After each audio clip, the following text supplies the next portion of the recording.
Lollipop गाना with song जो मैं फर्स्ट इंटरनेशनल रीमिक्स करना चाहता हूँ, रिप्रेजेंट करना चाहता हूँ।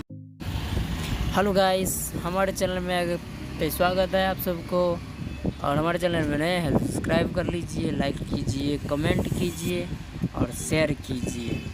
तो जी हाँ, अगर आप पावर स्टार पवन सिंह का फ़ैन हैं तो हमारे चैनल को शुरू से लेकर अंत तक देखें। जी हाँ, लॉलीपॉप 2 में सिंगर में है पवन सिंह, यो हनी सिंह, पायल देव।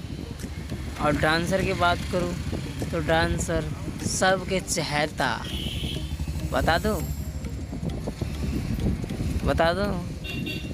सनी लियोनी। जी हाँ, आप सब सही सुना, ये गाना में डांस कर रही है।